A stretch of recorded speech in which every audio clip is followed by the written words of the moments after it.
श्री शिवाय नमस्तुभ्यम। आम्ही इथे महाशिवपुराण कथा पंडलात आलो आहे। श्री आमदार राजेश दादा पाडवी यांनी या 20 दिवसांच्या दरम्यानात खूप मेहनत केली आहे आणि हा मोठा पंडाल आयोजित केला आहे आणि वेगवेगळ्या गावातून, शहादा शहरातून, मोयदा, तळोदे वगैरे खूप लोक येत आहेत। त्यांचे सहकार्य सुद्धा आहे, म्हणून एवढा मोठा पंडाल आता इथे उभा राहिला आहे। नमस्तुभ्यम। आमच्या गावात 5 दिवसाची कथा होत आहे। आम्हाला फार आनंद होतोय। आम्ही इथं सहकार्यही दिलंय, आम्ही इथं मदतही केली आहे। आता आम्ही 5 दिवस इथंच राहणार आहे आणि आम्हाला फार आनंद होतो की आम्ही इथं योगदान पण दिलंय। आम्ही आता म्हणजे कचरा वगैरे पण साफ केलाय, तर आम्हाला फार आनंद होतोय। थँक्यू। शिवाय नमस्तुभ्यम। आम्हाला खूप आनंद होतोय का आमच्या मोद्यामध्ये ही कथा होतोय। आम्ही 15-20 दिवसापासून इथं येतोय, स्वच्छता करतोय।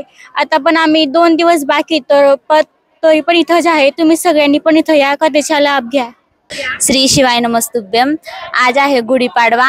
सर्वजण आपापल्या घरोघरी गुढीपाडवा मनवतात, पण आम्ही आज पंडालमध्ये बसून गुढीपाडवाचा सण हा साजरा केला आणि हा योग आम्हाला राजेशदादा पाडवी यांच्यामुळेच भेटला आहे। श्री शिवाय नमस्तुभ्यम।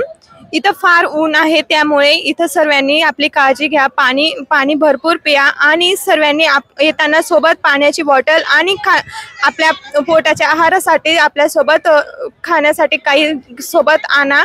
श्री शिवाय नमस्तुभ्यम। हर हर महादेव। सर्वांना गुढीपाडव्याच्या हार्दिक शुभेच्छा। इथे मोठे लोक आणि लहान मुलं सुद्धा खूप योगदान करताय। खूप मोठा पंडाल आहे इथे। खूप दिवसापासून आमची इच्छा होती की आमच्या शहादा शहरात जवळच मोयदा शिवारमध्ये पण कथा आयोजित झालेली आहे। खूप मनापासून इच्छा होती। थँक्यू। श्री शिवाय नमस्तुभ्यम। आपल्या इथे मोठा मंडप आहे, पण लोक वाढतील म्हणून आजूबाजूचे मंडपही वाढवण्यात येईल आणि आपले मूल्यवान वस्तू आपण घरीच ठेवून यावे। श्री शिवाय नमस्तुभ्यम। आमच्या मनात किती दिवसापासून हे ठोकळ चालू होती की आमच्या गावाला राजेश पाडवी यांनी कथा करावी, म्हणून आमच्याकडे इथे शहादा तालुक्यातच आमच्याजवळ कथा आली। आम्हाला खूप आनंद होत आहे। काळजी घ्या, दिवे लावू नका मेहरबानी करून। इथं उन्हाच्या वेळेस जसं असे आजूबाजूने कलतान टाकलेले, ते कलतांमुळे आग बी लागू शकते।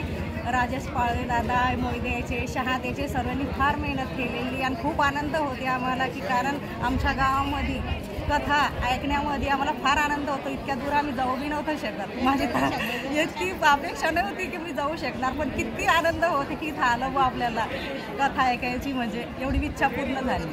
थँक्यू। पार्वती पते हर हर